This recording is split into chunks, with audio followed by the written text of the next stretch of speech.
You work in a home? Yes, I'm work in home. I'm stay here in the house. Home. What is kadama? You know kadama? Mid house. Mid house. You know? All work. Mid house. Philippine ano na to? Philippine English na to. Mid house. Nagatrabaho sa balay.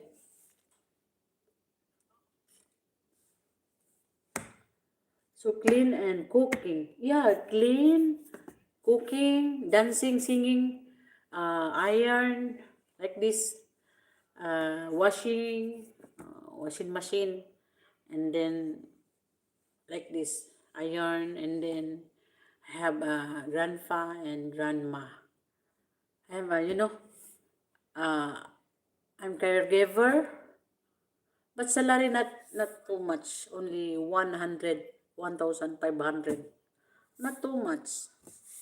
Only 1,500. Pero it's okay. No problem.